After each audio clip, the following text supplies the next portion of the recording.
All you Warlock mains out there, this build is for you if you love Strand and spawning in millions of Threadlings. We're taking advantage of the new seasonal artifacts that came out in Heresy Act 3, and let's just say that Threadlings are pretty fun because you're going to see millions upon millions of Threadlings just going on enemies, severing them and unraveling them. So each and every single Threadling will sever and unravel. We're also going to be getting infinite amounts of woven mail because we are using this exotic trace rifle that will give your teammates and yourself woven mail as well for 10 seconds. And also too, if you were to get kills with your tangles, it would also spawn in woven mail hotspots, which will also give you and your teammates woven mail. I will also have another option when it comes to the exotic weapon. So let's just say you don't have the exotic weapon I am going to show you for this build. Don't worry, I got another one for you. If you guys would like to try out the build for yourself, the dim loadout link will be in the description. But if you guys would like to learn how you could be able to spawn in millions of Threadlings, then be sure to stick around. If you guys need help in Destiny 2, anything whatsoever when it comes to PvE, raids, dungeons, Grandmaster Nightfalls, I do stream over on Twitch and Kick, or if you just want to hang out and talk to someone or chill out, I'll be right there. And as you're watching this, I am live right now. To start off, if you want your Threadlings to inflict unraveling to your enemies, you're going to want to use this exotic leg armor piece called the Swarmers. It would whenever you destroy a tangle, it would spawn in a Threadling. You can either shoot the tangle or you can throw the tangle. And for each tangle, it would spawn in 2 Threadlings. And also, your Threadlings will unravel targets whenever they damage them. And if you want to know how you can be able to sever targets with your Threadlings, you're going to want to use this seasonal artifact mod called Horde Shuttle, but you're going to want to boost it because Threadlings sever targets that they damage. And also too, by the default for this mod, whenever you damage unravel targets with a weapon, it will occasionally spawn in a Threadling. And the weapon that I am using for this build is the Strand Trace Rifle called the Navigator. You could be able to get this in the Ghost of the Deep dungeon, and here's what it does. Whenever you fire this weapon at an ally, it would grant woven mail to both the user and the target, so that would be you and your teammate for 10 seconds. And if you're wondering about the damage reduction for woven mail, it would be a 45% damage resist. The main part for this trace rifle and why I decided to put this for this build is because for the weapon perk, it's called Weft Cutter. Dealing sustained damage severs the target, and if you don't know what sever does, basically if that enemy is inflicted with sever, they will deal less damage to you. You don't really need the catalyst for this build, but I just want to explain what it does. Whenever you hold your reload button and you were to shoot it, it will create a grapple point. But in this build, we're not using a grapple, we are using Threadling grenade. So why I decided to put the Navigator, because on the seasonal artifacts, this one for example called 2 Shreds, whenever you deal sustained damage to severed targets, it will unravel them. Defeating a severed target creates a hotspot of strand energy, granting woven mail to nearby allies for a short time. So all you would have to do is consistently hit that target to sever him. Once he dies, it will create that woven mail hotspot, which will last up to 10 seconds. For woven mail, but with the pulsating effect for the hotspot, it's between, I believe, 3 pulses until it runs out. And if you do have this mod boosted, unraveling projectiles deal increased damage. These deal further increased damage to severed targets. So basically, all you would have to do is hold down the trigger for the Navigator and you'll just deal increased damage. If you want to know how you can be able to get unraveling rounds for your strand weapons, you're going to want to put this mod called Unraveling Orbs. Whenever you pick up an orb of power or a tangle, it will grant strand weapons unraveling rounds. This is also another way why I chose to put Swarmers, because it's basically tying it to your tangle as well. If this is boosted, strand weapons deal increased damage to debuff targets. So that's an extra 5% to your strand weapons when it comes to dealing increased damage. Also too, for your tangles, another mod is called Vile Weave. Targets hit by your tangles are severed. Reduce tangle cooldown by picking one up. So if you were to get a kill with your tangle, it would also create that woven mail hotspot. And also when it comes to using special weapons, I wanted to use it as like I am using a primary ammo weapon. So I do recommend on the artifacts as well to go for this one called the Dreadful Finisher. Defeating powerful combatants with your finisher spawns a special ammo for you and your allies. If you were to defeat a subjugator, tormentor, or a champion, it would spawn in more ammo. Or if you don't want to put this one and want to get a little bit more ammo to your heavy weapon, you could also go for gold from lead. Picking up special ammo has a chance to grant heavy ammo. If you guys would like to freely copy all of the artifact mods, feel free to do so right now. If you are one of those people that do not have the Navigator Navigator, you could also go for this strand sidearm called the Final Warning. This one inflicts unraveling rounds whenever you ADS and track targets. I want to head to the aspects first. The first one you're going to want to put is Weave Walk. Here's what you need to do to activate it. All you need to do is dodge in mid-air, and it would consume your melee energy, and it would also grant you damage resist. And whenever you are in that weave stance, you will generate perched threadlings over time, and you can only be able to hold 5 threadlings at a time. So once you generated those 5 stacks of threadlings, be sure to jump into the air again and activate your dodge. Once you do, you're going to want to activate this other aspect, which is called Weaver's Call. Whenever you activate your class ability, it would spawn in 3 threadlings and deploy any threadlings you have perched. So the maximum amount of threadlings you could be able to perch is 5. So whenever you activate your class ability, you're basically spawning in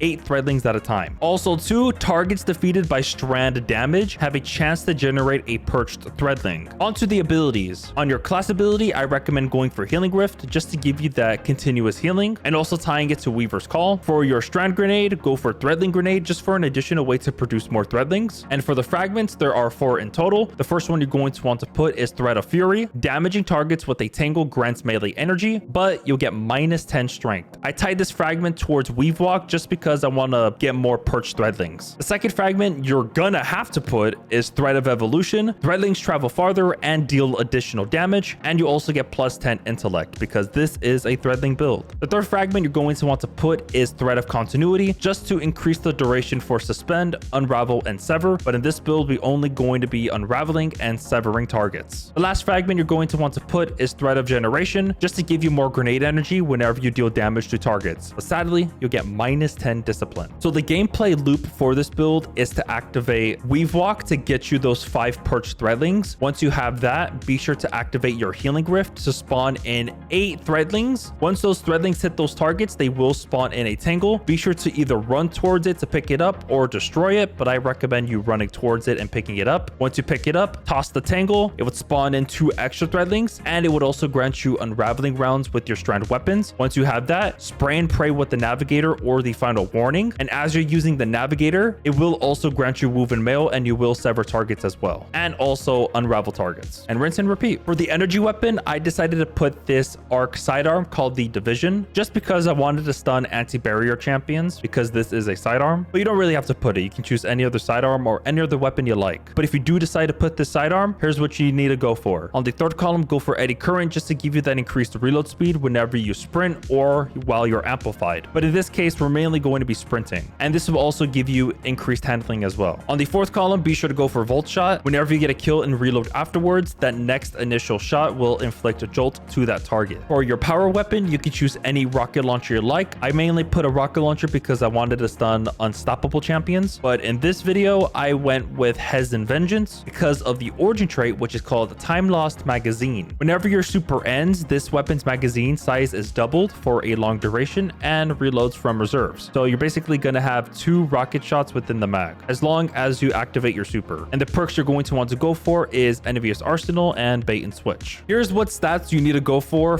this build. Your main priority is to go for recovery to 1, reduce your class ability cooldown, and also increases the speed at which you regain lost health. And your second priority, go for resilience just to give you that 30% damage reduction if you have 100 resilience. If you guys would like to copy all of the armor mods for this build, feel free to do so now, but it's mainly towards tying it to the Navigator just to give me more special ammo and also producing more orbs of power. And yeah, that's pretty much it. I hope you guys did enjoy this build video. I'll greatly appreciate it if you hit that like and subscribe button. It really means a lot to me. I hope you guys have a good rest of your day, evening, or afternoon. Take care and peace.